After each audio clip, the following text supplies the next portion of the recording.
Peter Pan is the boy who never grew up. That sounds very relatable, to be fair. I, however, cannot fly and have never abducted a load of children and taken them to a mysterious island. The guy who did that is dead now and couldn't fly either. So here then is the official game adaptation of the Peter Pan movie. Not that one, or that one, or that one. It's this one. Not just any Peter Pan movie, but according to this here box art on the Game Boy game, the motion picture event. An actual event. How exciting. Looking at the box office though, it's more of a non-event. But is it with good reason? Is this film any good? Or does it need to get lost, boys? Peter Pan is a 2003 adaptation of the 1904 play written by J.M. Barrie. No, it's not one of those soulless Disney live-action remakes. That one came out in 2023. This one is the work of Universal Pictures, who took the bold decision of releasing it on Christmas Eve in the UK and Christmas Day in 2003 in the States. That is a bold strategy, and it didn't pay off. Peter Pan was directed by Muriel's wedding director P.J. Hogan and follows the traditional story of Peter Pan rather than taking the postmodern sequel approach that the movie Hook did.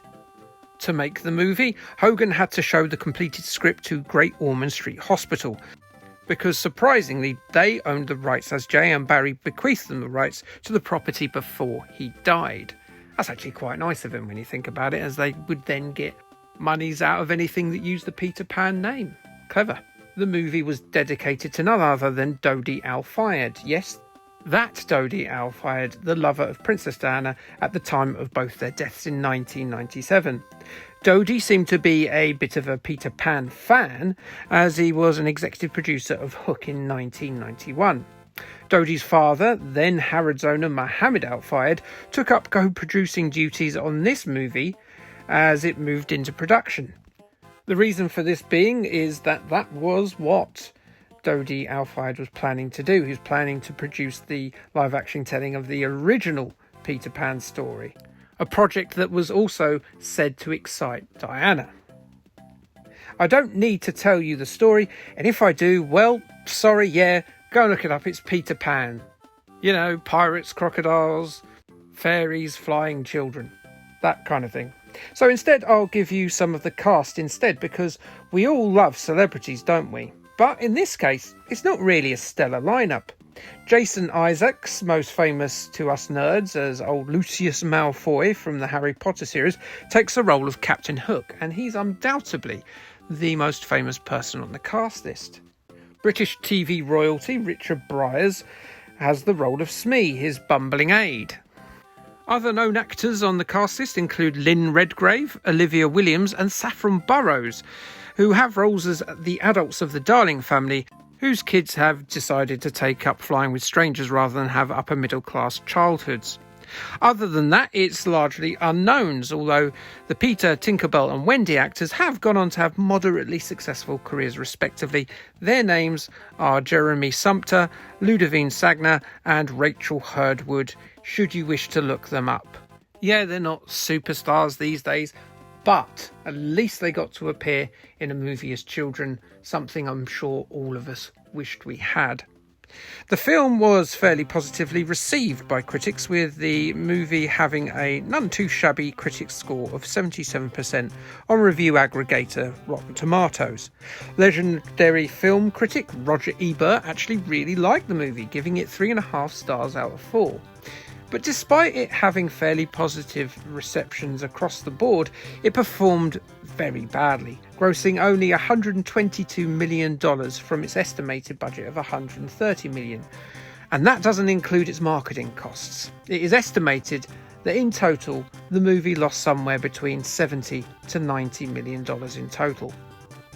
Probably the most significant reason for it performing badly, apart from releasing on Christmas Day, was that it was released 1 week after the closing chapter of the Lord of the Rings trilogy, Return of the King, which is another fantasy movie, and it's come out in the same week, so You know, what shall we go to and see? Oh, I don't know. Shall we go and see Peter Pan, or shall we just go and see the end of the biggest cultural behemoth movie franchise of the early 2000s? Peter who? So Peter Pan didn't do very well, but it did get a video game. Only on the one format, mind. It just so happens to be my favourite format, the Game Boy Advance. Peter Pan, the motion picture event, was released a couple of weeks before the movie, courtesy of publishers Atari and development house Saffire. We've covered the works of Saffire before, as they loved a licensed game adaptation, making E.T. Escape from Planet Earth on the Game Boy Color and Around the World in 80 Days, plus the Thunderbirds movie tie-in on the Game Boy Advance. If you watch the Thunderbirds video I made a few years back, this game will look pretty familiar, as I'm pretty sure this is the exact same engine as in that game. Peter Pan, the motion picture event, what an incredible title that is still, very closely follows the storyline of the movie, featuring digitised pictures of the characters stapled to exposition text boxes, keeping us up to date with the developing story. When I say follows the storyline of the movie with the text boxes, I mean that's how the Game Boy Advance presents the story, not that the movie is some sort of weird silent affair with placards stapled to children. Don't staple exposition to children, parents. It's definitely wrong to do so. So, it's time to hot-foot it around Neverland, avoiding the single-handed clutches of Captain Hook. So is that just a singular clutch then, as he's only got one hand? This game is viewed from a pseudo bird's eye view, with you in the minimal clothing of Peter, the shirtless leader of the Lost Boys. Various tasks are given to Peter over the 8 short levels, such as collecting feathers or catching fairies, with a bestiary of critters and pirates seemingly perturbed enough by the ageless carefree urchin's antics to want him to be dead at their hands. You can run around them or you can thrash away at them with Peter's sword. It is up to you. Various health power-ups can be collected that not only replenish Peter's stamina but also extend his life bar. Collect enough coins and you'll get extra lives too. And if you fancy leaving the game for a little bit, well, there's a password system with which you can jump into whatever level you like. And well, it's all really not very well done, I'm afraid. The game is extremely lightweight in content and could likely be finished in a couple of hours. All the levels are astonishingly short, often comprising of less than 10 screens. Peter's flight and indeed seemingly adept swimming abilities do add a modicum of variety with some fairly ho-hum side-scrolling shooter levels, but they're equally as compact. The levels themselves are fairly drab too. Stablemate Thunderbirds, the movie, at least managed a decent puzzle element with character swapping to keep you engaged. Here you just sort of dart around the small levels trying to find a person, an object or the exit, usually while avoiding the enemies. Because, yeah, you don't want to be fighting them. Yes, you do have a sword. I said you had a sword earlier on. Indeed, you do have a sword. But you won't want to actually engage in a lot of combat while you're playing this game. Why? Well, it has the single worst, most player disadvantaging hit detection I have ever seen in a video game.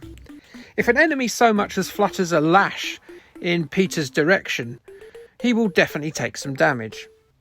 Whereas if Peter wails upon the enemy with the ferocity of a UFC fighter who's just been told that his mum has definitely had sex with the other UFC fighter, the blade will actually sort of make contact with his adversary in 1 out of 10 hits. It is maddening. Whether the game was rushed and not play tested enough, or if this was an actual choice to inflate the challenge artificially due to the levels being smaller than your average semi-detached house, well, I'm not impressed. It is some dreadful game design and has for me turned a fairly innocuous movie license game into an utterly despicable one. No doubt there have been some utterly rubbish games played on this channel, usually unfortunately on the 8-bit computers, but this is the worst game I've played on the Game Boy Advance, and this is definitely the worst game I've played in this flop movie sub-series. The laziness of it, either by design or sloppiness, has elevated it to being the king of the crap heap. The movie is definitely better than the game this time around, and if you really want to play a Peter Pan game on the Game Boy Advance, first of all go outside a bit more, you big weirdo, but I recommend you try the Disney game Return to Neverland. It's fairly middling, but at least it feels finished. Nintendo Power reviewed this game, also complaining about the rough hit detection, but also the non-intuitive puzzles and tiny game sprites. However, they did say that its payoff is a fun story and has beautiful movie stills. For me though, that's not enough. The only place that Peter is flying is into the bin. So yeah, don't play Peter Pan the motion picture event. It'll make you want to put your hand with the Game Boy Advance in it inside a crocodile's mouth. That's it for today though, so like, subscribe, and K thanks, bye.